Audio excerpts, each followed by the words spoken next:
দোস্ত তুই তো নতুন গাড়ি কিনছস। হ্যাঁ দোস্ত, নতুন গাড়ি কিনছি তো। তা দোস্ত 1 লিটার তুই কয় কিলোমিটার গাড়ি চালাস?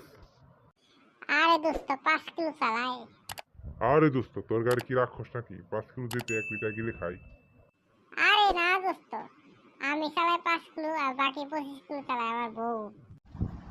দোস্ত আমি তো বিয়ে করছি বিউটি কুইন মাগার আন্ডার ম্যাট্রিক, তবে আমি নিজেই ম্যাট্রিক পাস করছি, এরপর আইএ বিয়ে শেষ করে মাস্টার্স পাস করছি। অন কি করুম কত দেখি।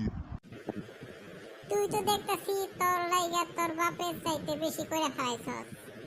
ভালোই করছস। এইবার একটা ফার্স্ট ক্লাস পাত্র দেখে হেরে বিয়া দিয়ে দে। আচ্ছা দোস্ত তুই স্কুলে যাওয়া বন্ধ করে দিলি কেন? পড়ালেখা করতে হবে না নাকি? দোস্ত, মুরব্বীরা বলে যে শিক্ষা সবার জন্য সমান অধিকার, শিক্ষা নিয়ে বৈষম্য করতে নেই।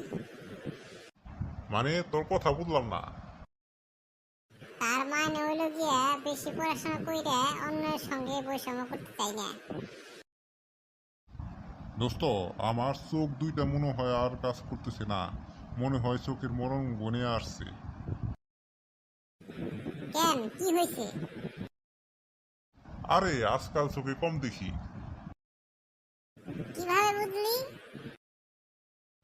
আরে তুই আমারে কয়দিন আগে আমাকে একটা ফেসবুক আইডি খুলে দিছিলি না? হ্যাঁ দিছিলাম তো, তাতে কি হয়েছে? ওইটার প্রোফাইল ফটো চেঞ্জ করছিলাম বুঝছস, তারপর দেখলাম 17টা লাইক, কিন্তু আমি লাইক দেওয়ার পর দেখি 18টা আনলাইক। কসকে? বন্ধু জানিস আজকে একটা বাংলাদেশের মেয়ে থাপ্পড় খাইছি। কেন, কি কারণে?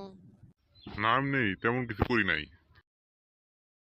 এলে মারলোটা কি কারণে? আরে শুধু বলছিলাম আপনাদের ঢাকা জায়গাটা অনেক সুন্দর, তাই। হ্যাঁ, কসকে? বন্ধু আজকে তো অনেকদিন পর আমাদের বাড়িতে এসে, কি খাবি, হালুয়া না পায়েস? আচ্ছা বন্ধু তোকে বাড়ি থেকে প্লেট কি একটাই নাকি, যে হালুয়া না পায়েস একই প্লেটে খাবি? কসকে? জানিস আজকে আমার জন্মদিন। তাতে কি হয়েছে? আজকে ঠিক করেছি সারাদিন ভালো হয়ে চলবো, কারোর সাথে খারাপ ব্যবহার করবো না, সবার কথা শুনবো, কাউকে না বলবো না। এলে আমাকে 1000